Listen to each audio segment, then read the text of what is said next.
20 miles down the road.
You guys might want to scooch in a little bit so you're not like right in the frame.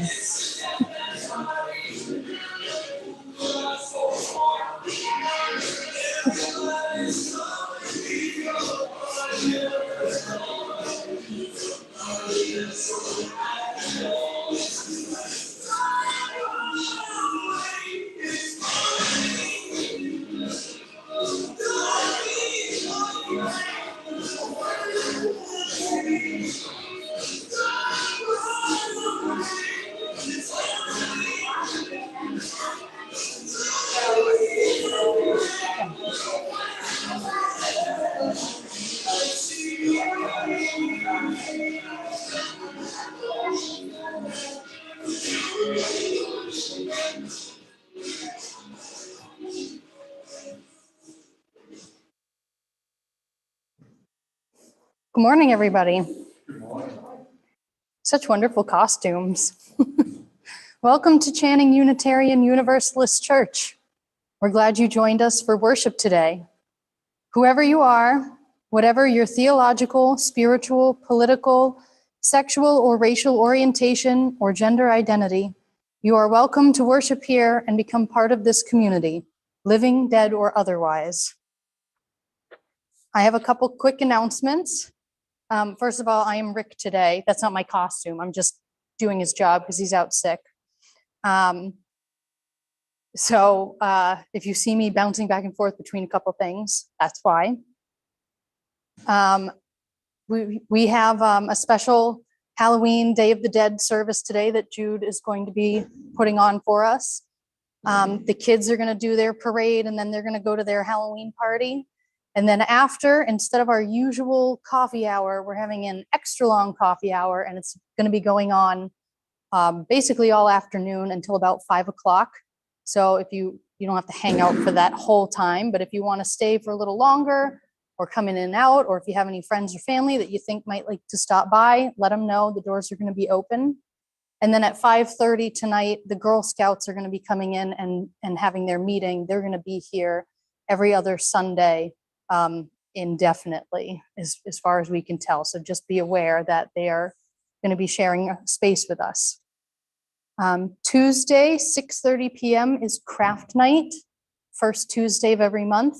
We're going to do it in the RE Hall because Quig Creations is going to be in the stage area, getting prepared for their rehearsal season. Does anybody else have any other announcements? That is this Tuesday. I want to say November 1st. It's the first Tuesday of every month at 6:30 p.m.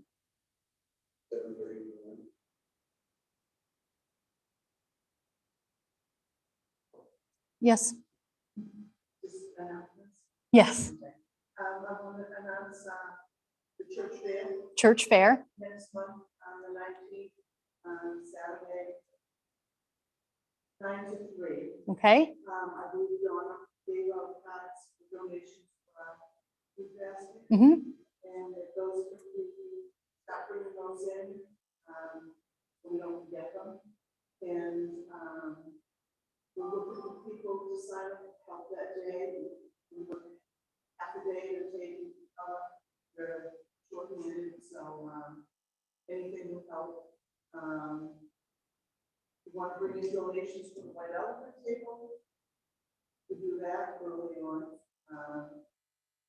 And we're going to need baked goods also for food and baked table. So, anybody can see me or Erin after church service, and if you have any questions, or if you want to sign up. Okay, great, thank you. I will also put all of that in an email so everybody will have it written down. Yes, William.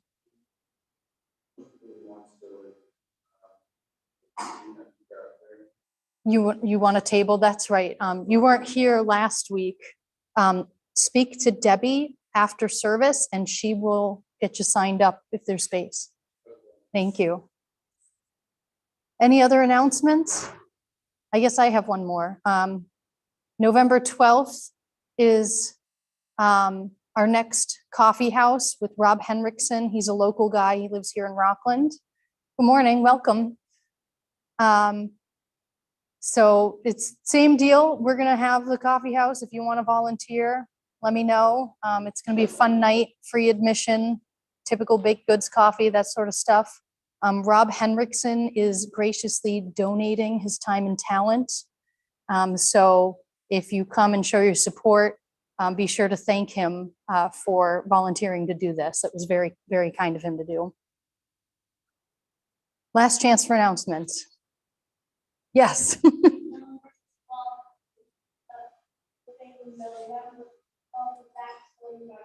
That's your birthday too? Oh, that's your party. Okay. When is your actual birthday? Do you want to share that? The 8th. All right. Well, on November 8th, be sure to wish Brendan a happy birthday. And oh, yes, and vote. Oh, yeah. That's a good point. Please go vote on November 8th. We have a sign out front to remind you and everything. It's very important this year. Okay. Any others? Okay, then. I'm going to turn it over to Jude. You're going to take it from here. Good morning.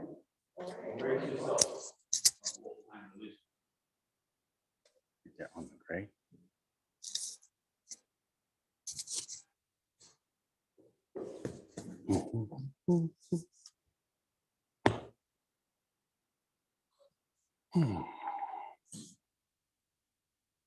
Thank you, Julie. Excellent job as always.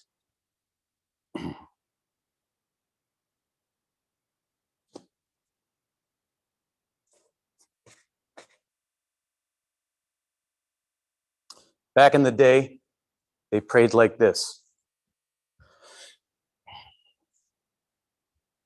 Mother, Father God, Thy will be done, and may thy will and my will be one.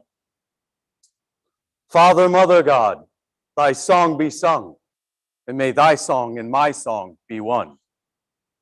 Brother, sister God, thy love be loved, and may thy love and my love be one.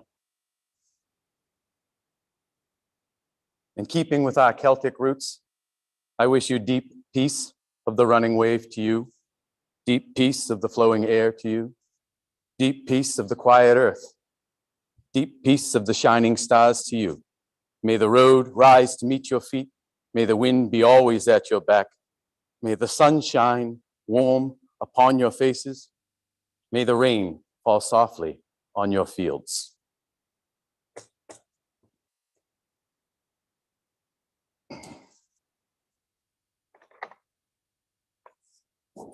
Please stand as you are willing and able for the lighting of the chalice. It is the same chalice lighting ceremony, no changes. In unison.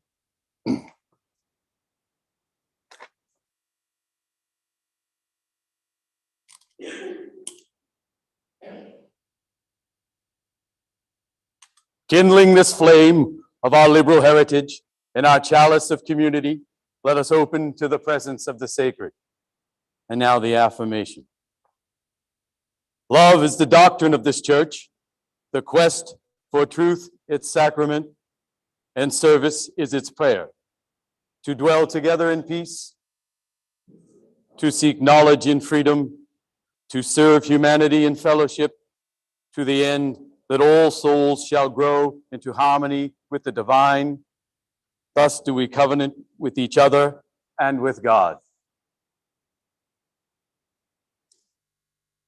Now's the time we say hello and wish everybody a happy Halloween. So say hello. A special welcome also to those who are live streaming. I hope you like the getup.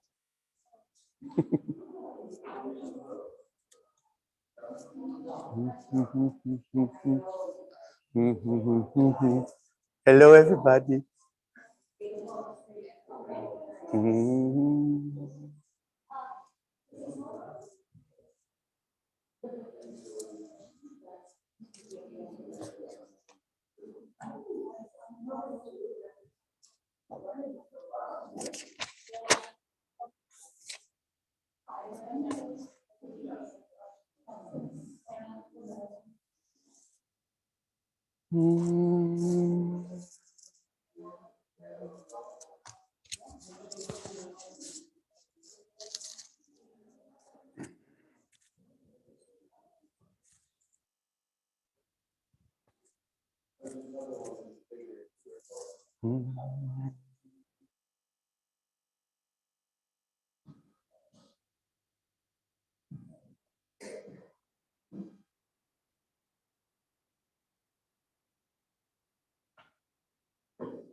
Okay, we got a long day today.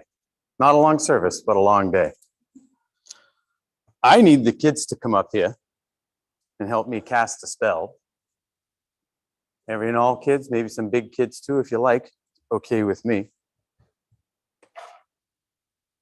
You can put that down for a minute. Put that right over here. Gather round, gather round, gather round. Face me, come on. First of all, I want to know what you know about magic. Anybody? Anybody? Anybody? What do you know about magic and casting spells? You think they're just words? No? You think they can make you fly on a broom? Make you invisible? Make you taller? You look great, by the way. The words aren't really all that important. What's important when you cast a spell is the intent in your heart.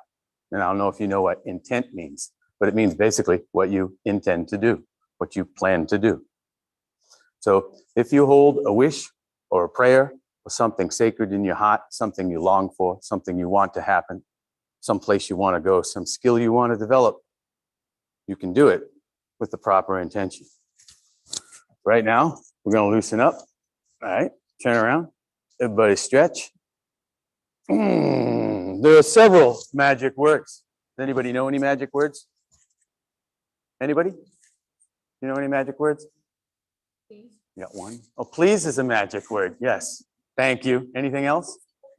Hocus pocus. Yes. Hocus pocus dominocus. Abracadabra, which is actually ancient Hebrew, abracadabra, spoken at the creation of the earth, according to our Judeo-Christian roots. Did you know that? Yes. Did you know that? It's all magical words. So many magical words. All right. Ready? Take a deep breath, because I'm going to ask you guys to help me cast a spell to conquer a fear that I have. I'm perfectly comfortable getting up here and talking in front of you all, but I'm terrified to death of singing. Because I don't know if I sound any good. I only know that I enjoy it. Ready? I'm going to learn this little chant and the protection spell to make us all braver. Take a deep breath. We're going to take our time. Ready? The first one. Ready? Everybody got a deep breath? Ooh. Very simple. Just say, ooh. That's the first one. Come on. Ooh. You're not leaving till you do it. Ooh. I hear you. Am I hearing you? Am I hearing you? Ooh. Second word. E. Ooh. E.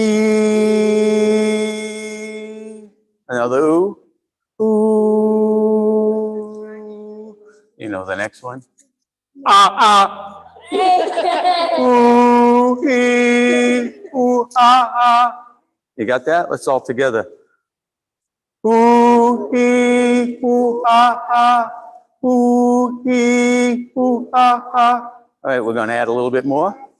Are you ready? My sister would be good at the last part. Yes, she would. Ah, ah. Because she's Yes. really good at making Monday say More magic words. Hey, don't yell in our ears. Oh, concentrate, focus. Ready? Start over. Ooh, ee, ooh, ah, ah. Ready? Ting, tang. I didn't hear that. Ting, tang. Walla, walla, bing, bang. It's a witch doctor. That's what I'm dressed as. Exactly. I'm a shaman. I'm a magic user. I'm a wizard. I'm a sorcerer. A necromancer, if you will. Ready? One more time all together. Help me sing. Ooh, ee, ooh, ah, ah. Ting, tang. Walla, walla, bing, bang. Ooh, ee, ooh, ah, ah. Ting, tang, walla, bing, bang. You got that? Come on. Ooh, ee, ooh, ah, ah. Ting, tang, walla, walla, bing, bang. Ooh, ee, ooh, ah, ah. Ting, tang, walla, bing, bang. Ooh, ee, ooh, ah, ah. Ting, tang, walla, walla, bing, bang. Ooh, ee, ooh, ah, ah. Ting, tang, walla, bing, bang. Thank you. I feel great. Why did you make us sing the witch doctor? Just because I'm afraid to sing, but not anymore. Ooh, hee, hoo, ha, ha, bing, bang, walla, walla, bing, bang. Ooh, hee, hoo, ha, ha, ting, tang, walla, bing, bang. Thank you for your magic. We don't have a fear of singing. I do. Yeah. Not anymore. I do. You do? Thank you very much. Off with you, lads, and be lively, have fun. Hmm? See what open mic. Really? Maybe open mic. Maybe, maybe not.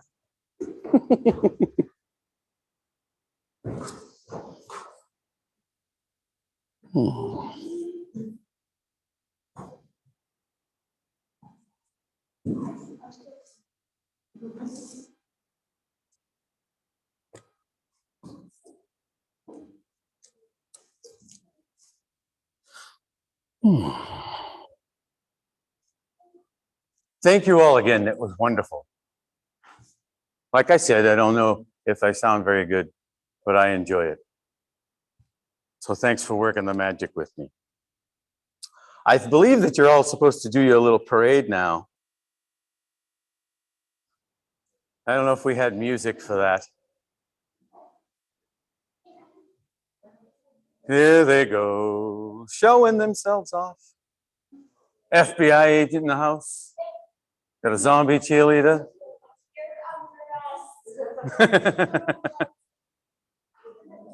I thought we had music. The music. How appropriate. I want candy. There's a surprise.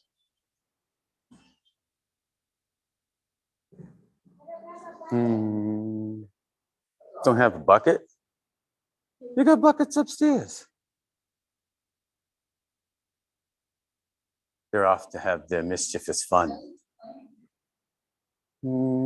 I want candy.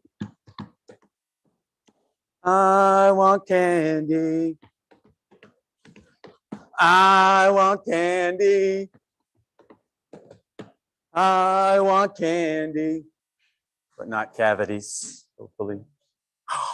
They're coming round again. Round and round and round they come.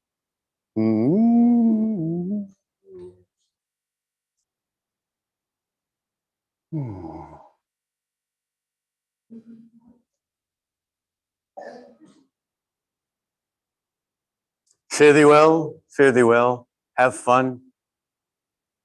Practice your singing.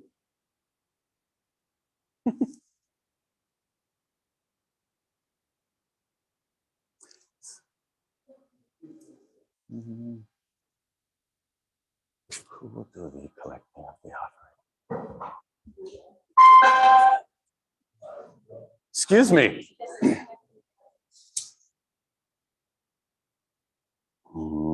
I guess my magic is singing.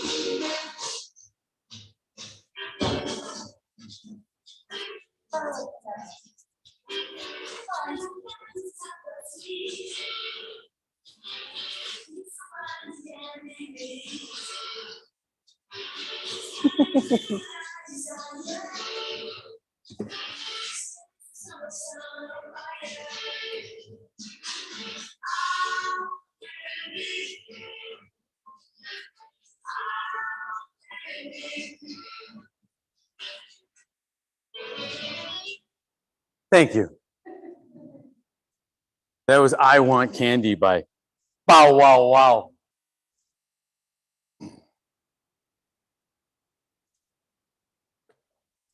I am dressed ridiculously today. Is that me? Is my magic disrupting things?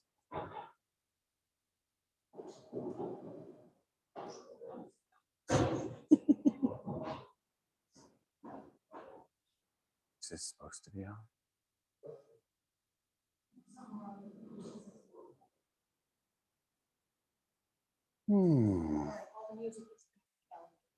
Okay. As I was saying, I'm dressed ridiculously.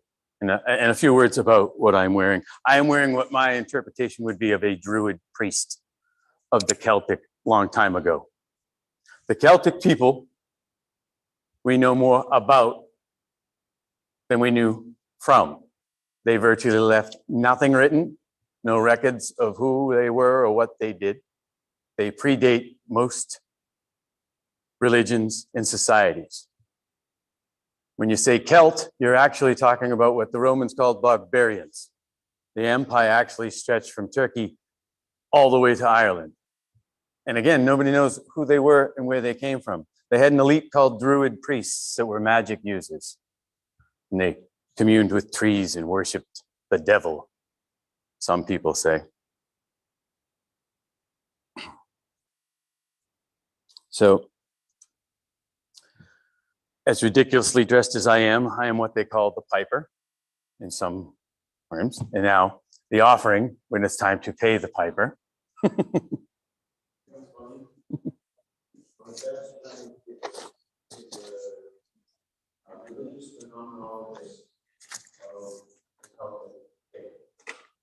I'd like to meet him someday. This won't be as loud, I apologize.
As we have no musician today, I would ask you to please stand as you are willing and able and just recite the words in your order of service, number 403, Spirit of Truth.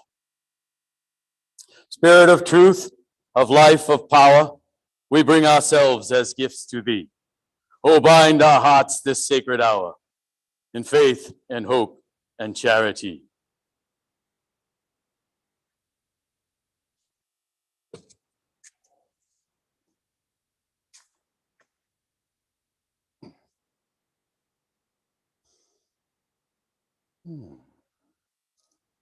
Today's Day of the Dead service is what the Christians call it. I like to think that when they Christianized these old holidays, that they were trying to find common ground, but I don't know if that's actually the case.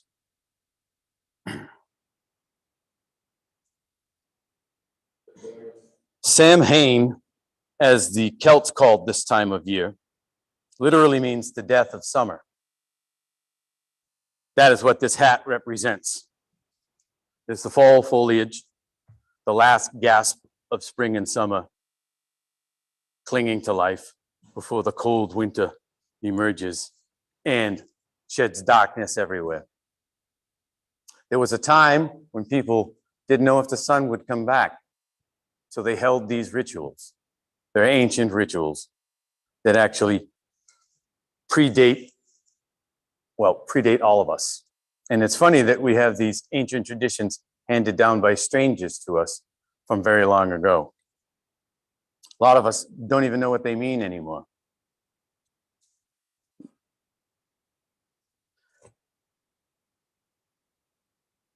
What they would do when Samhain came, they harvested all their crops, they slaughtered all their herds, and they stored up for the winter because they were afraid they might not make it through. It's that simple. We have all these rituals, and it's basically that simple.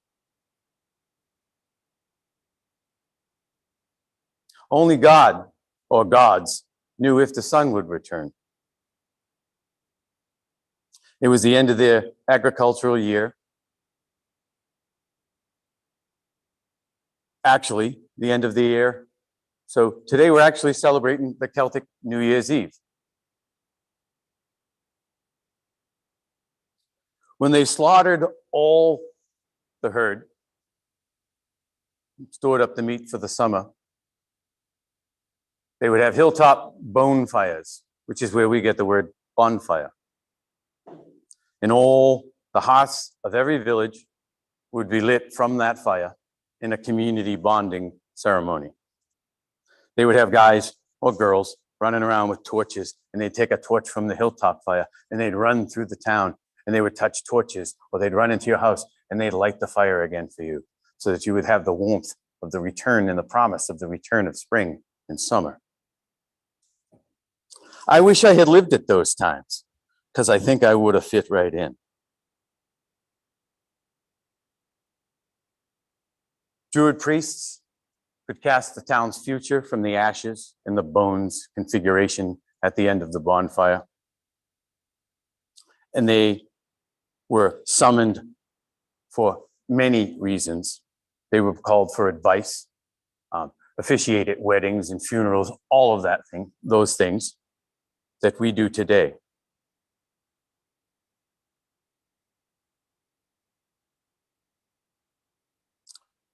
Christianity came along and dubbed all that pagan, evil, devil worship.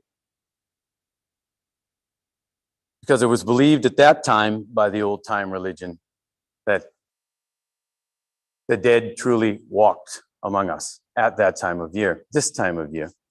Some legends say that it was the only time that they could cross over, that they were doomed to walk the earth for the year, and everyone who died that year was still walking the earth until the Samhain came and they could find a passage to the afterlife. Legends and mythology of the Celtic people speak of thin places where the veil between this world and the other is thin. They had thin places in which they built these large stone things like Stonehenge and Newgrange in Ireland. And they would worship and dance and sing and cast spells, all sorts of funny things. The sugar skulls on my assembled ghostly choir, they're rather silent right now. Those are offerings to the gods in the Christian tradition. They would be brought to the graves. They would have a feast. They would actually picnic at the graves. They do that still down in South America, and it's a very large festival, like I would like to have here today, a festival.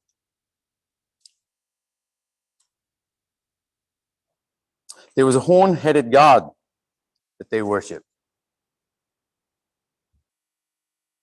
His name was Cernunnos, Cernunnos.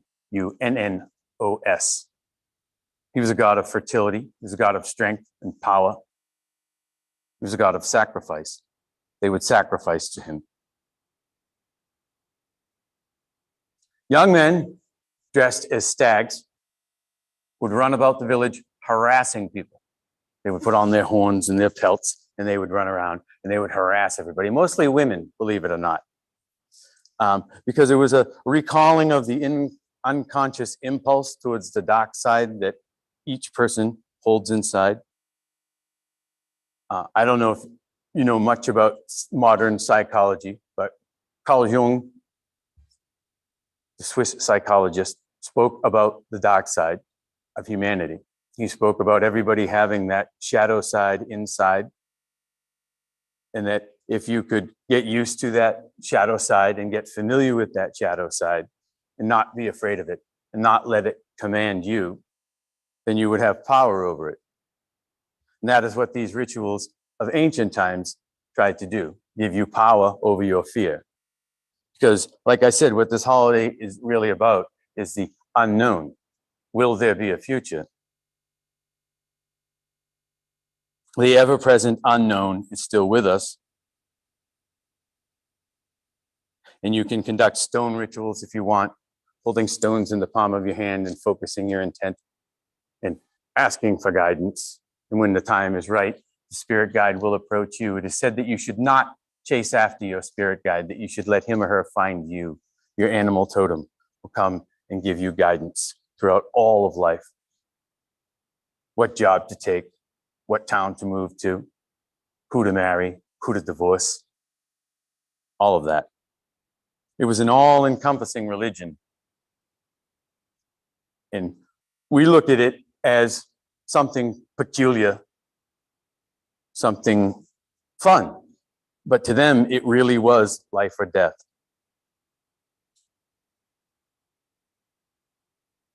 So what does all that mean to us today? This holiday passed down from ancient strangers. Well, I say that this holiday is really about clinging to hope. Hope for a better future and brighter days ahead. Like a fellow Celtic cousin of mine might say, Mr. Van Morrison, we want to go from the dark side of the street to the bright side of the road.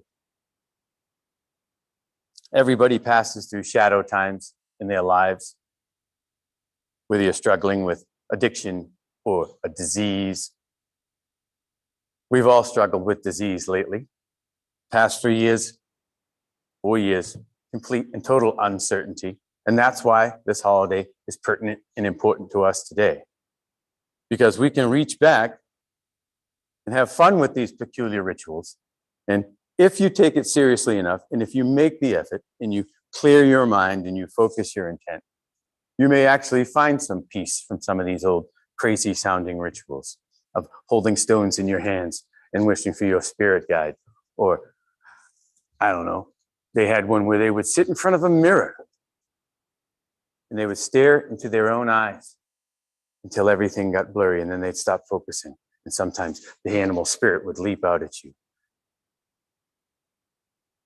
There's a psychological component to that, because in the silence of your own reflection and in your mind, your thoughts will come up, your feelings will emerge, and they will float. And much like the Buddha says, you must let them pass like clouds in the sky. And that is what the ancient Celts did. They were very much attuned to being prodded and not seeking necessarily. And these days, I think we need to cling to hope as best we can. It's an unstable world, much like it was thousands of years ago when they didn't know if they would make it through the winter. An uncertain future. And that's what we face today. And I don't mean to be all big downer, but there are serious issues. There are wars abroad and threats of war at home. And then there's all the rest of it. And I would kind of wish that we had protective spirits, because sometimes I don't want to go out there into the world and deal with all that. And if I had a protective spirit with me, like a superpower, I wouldn't have to deal with all those supervillains. So please remember, there's more to Halloween than trick or treat, going behind the mask, behind the candy, and beyond the costumes. There are people at the center of this. And I don't think that the people 1,000 years ago were any much different than us. Like I've been saying, they worried about their future. They worried about their children. They wanted a good job and a good home and good food in their belly. And that's all what we want, right? We want a community that actually knows one another and loves and cherishes. And it's hard to talk about the good stuff just as much as it's hard to talk about the bad stuff. Because a lot of people can't say, I love you. A lot of people can't get there. So these rituals, they're used for that. And it's not just Halloween and Samhain. There's lots of other rituals from lots of other cultures, some very similar, and they all speak of other worlds. The other worlds they speak of are part of that unconscious yearning for a better life. Sometimes we don't feel that we are worthy for a good life. And so we postpone it, we push it back. We say, oh, we'll get to heaven someday. We'll be in paradise. When all this world drifts away, everything will be okay. But these rituals give you an opportunity in these sacred practices to pull that paradise into your heart. And that's what it's all about. That's what building community is all about. Reaching out by reaching in. It's entirely possible.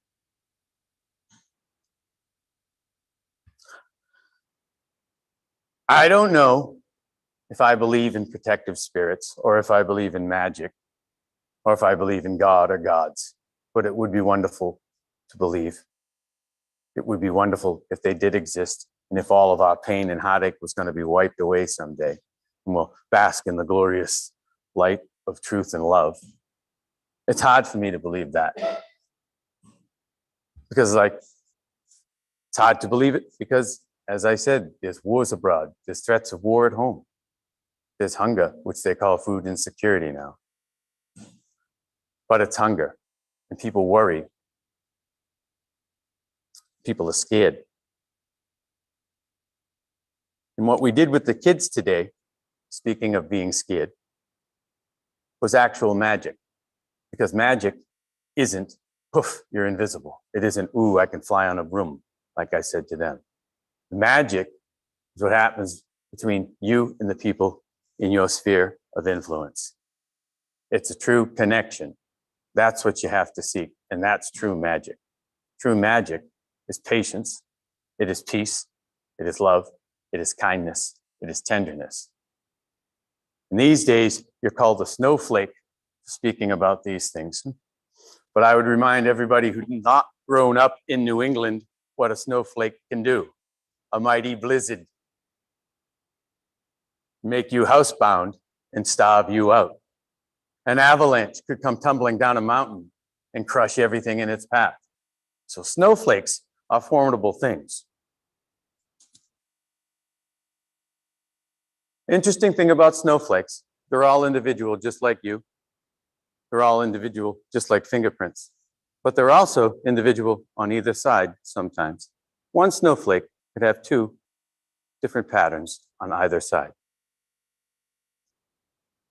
just like people. You can have a pattern inside, you can have a pattern outside. And it's these patterns that we get into that make us forget that there are rituals and sacred practices to get us out of those patterns.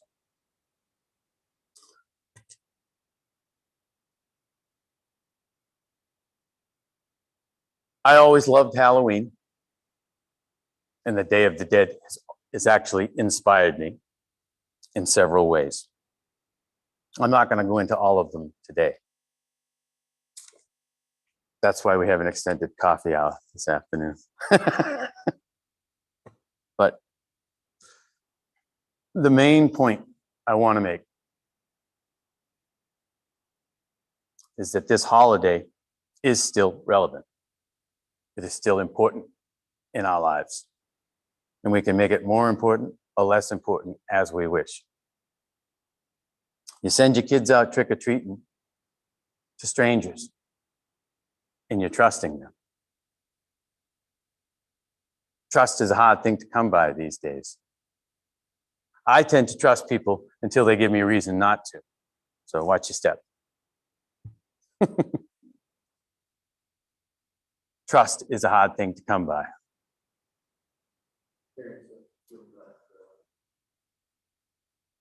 They didn't trust. See, it's true. Some people just can't trust. What I'm getting at is I trust you guys. And I thank you for indulging me today.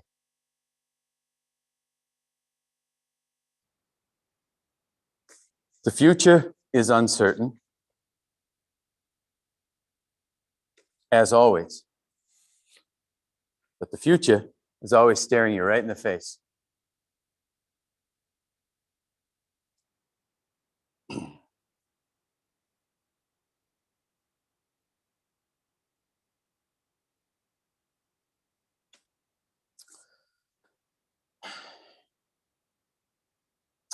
I have tried a ritual or two in my life. One thing I'd like to do was scrying, which is back to the mirror, staring in the mirror or into a glass or into a globe. You see fortune tellers doing this. And it's not so much the implement or the ritual. It is your focus reflected back to you. Anytime you get your fortune read or your fortune told or something scried about you, where they reveal a little secret of yourself to yourself, it's a mirroring effect. And they say that people in your life are mirrors of you. I'm looking in a pretty good mirror these days.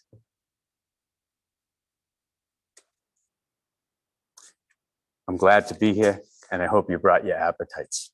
I'm not going to keep you much longer. Now is the time that you can come up, say a few words about someone who has passed, someone who is maybe just no longer in your life, or maybe a time that you remember from your childhood that you wish you could regain. But first, we're going to have a moment of relaxation. We're going to listen to a lovely song so that you can collect your thoughts. And I'm going to actually sit down and relax for a little bit while we do so. And then I will invite you up if you want to. Come up and say a few words.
That was Carly Simon.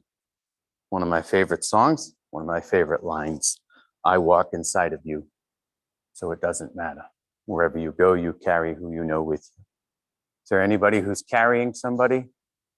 Somebody who's haunted by someone, would like to remember them? Stand up in place and say a few words, or come up front? Anyone?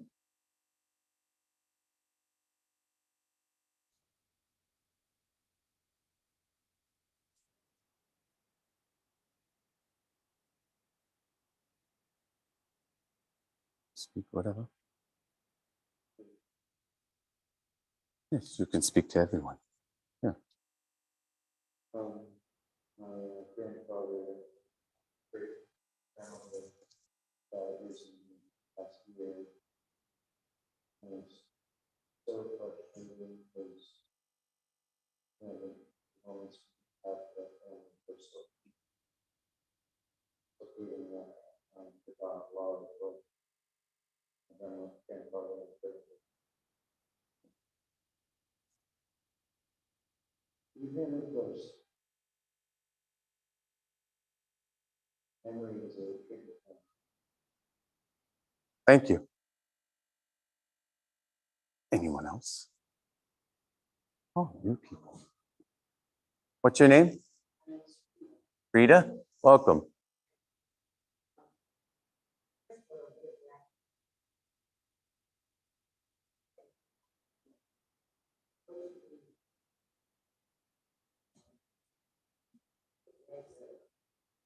Excellent.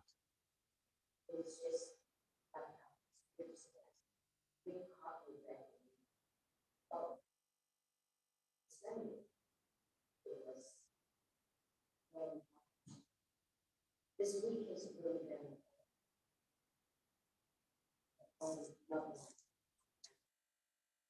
last week. And I know that but as you age, your own mortality becomes very prevalent. But not only that, things out of your life as you age. And without the any mistake, I just want to say thank you.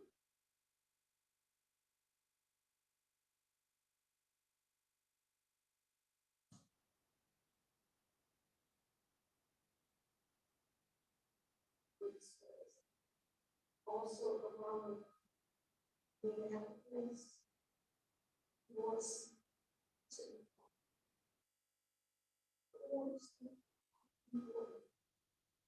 You're very welcome. Thank you for coming. If you want to be welcoming, invite people. Anyone else?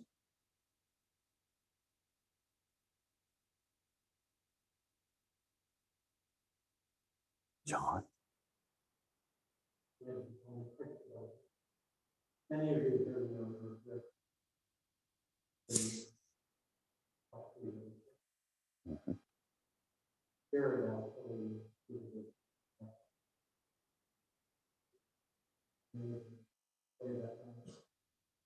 and slowly the ones the help of God. Hmm. But she's there. I think about him quite often, John. I miss him very much myself.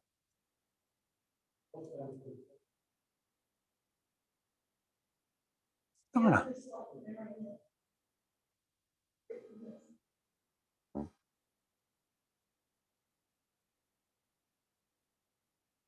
Anyone else? Weird or Al? Julie, My list is too long to name everyone. take your time. Many cousins who were close enough, aunts and uncles who were, at the time. I'm completely out of grandparents. Rick has lost several grandparents. And this time is always hard with the holidays. That's when we always gather together. I feel like every year there's one less. Except for this year, we've had 2 new babies born in the family. So I try to remember that every time one chair is empty, a new chair gets filled.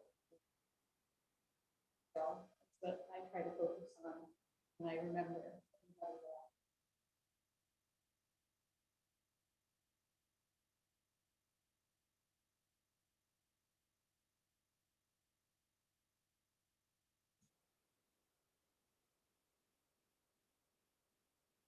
No one else? You? Okay. My turn. I like remembrance services because, well, they let you remember. And that's the only way that you can really keep somebody with you that has passed on in your heart and in your mind.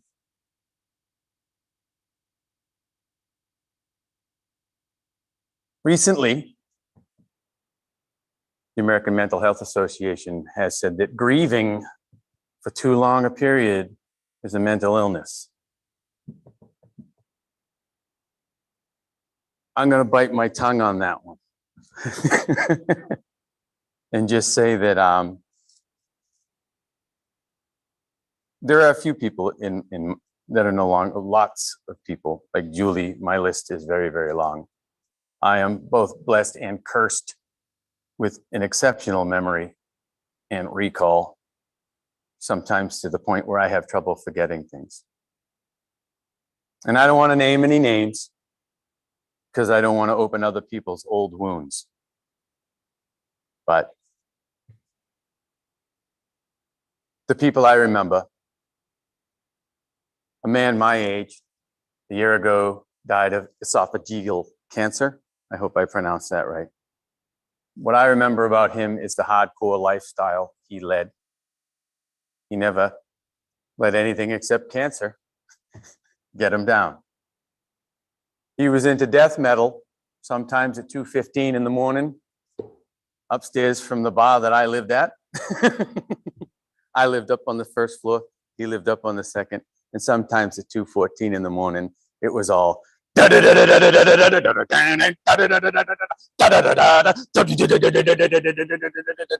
then we'd walk to Wendy's for a Baconator because he woke me up and I had to get something to eat.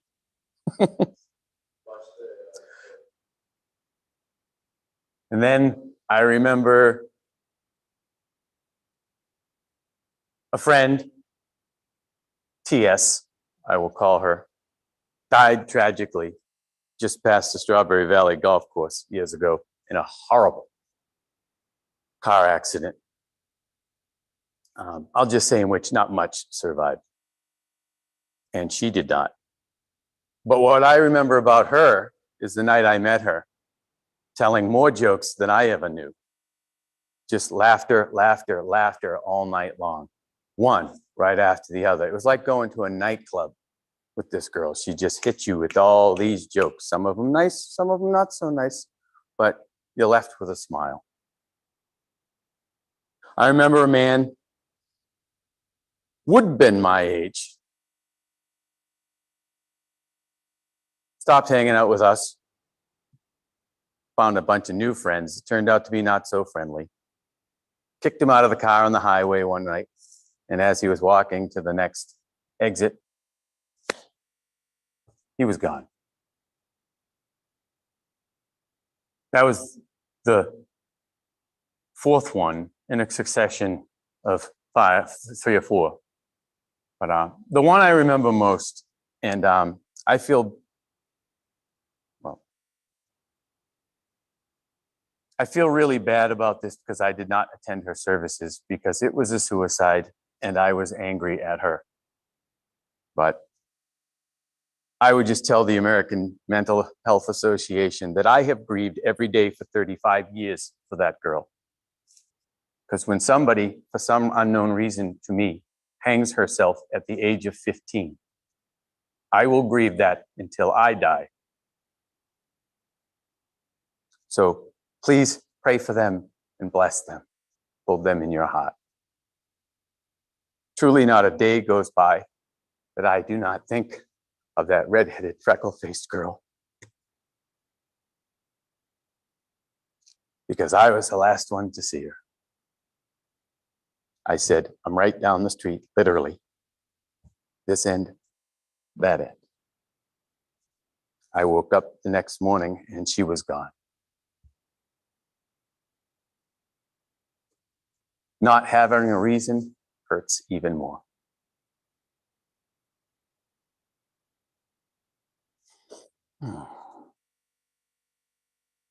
Thank you for listening.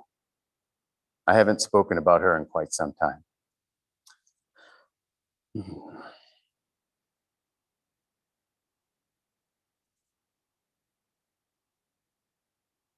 You may stand as you're willing and able as we extinguish the chalice.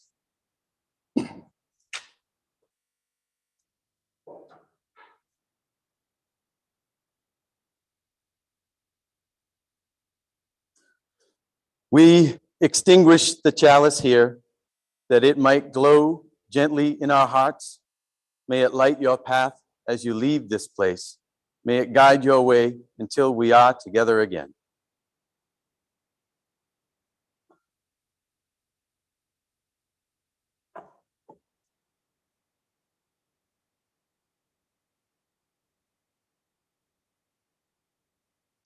My newest book of poetry, funeral reading and poems. But our closing words.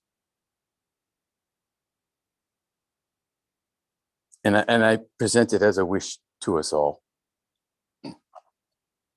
It's written by Louisa May Alcott, and it is a couple of paragraphs from Little Women. So the spring days came and went. The sky grew clearer, the earth greener. The flowers were up fairly early, and the birds came back in time to say goodbye to Beth, who, like a tired but trustful child, clung to the hands that had led her all her life, as a father and a mother guided her tenderly to the valley of the shadows and gave her up to God. Seldom, except in books, do the dying utter memorable words, see visions, or depart with beautified countenances. And those who have sped many parting souls know that to most the end comes as naturally and as simply as sleep. As Beth had hoped, the tide went out easily. And in the dark hour before dawn, on the bosom where she had drawn her first breath, she quietly drew her last, with no farewell, but one loving look and one little sigh. I hope that's how we all go. One little loving look and a sigh, many, many, many, many, many, many, many, many years from now. And don't take it the wrong way, but I will remember you the next time around. We will gonna relax now. You can stay if you want and listen to the song, another one of my favorite songs. Time after time.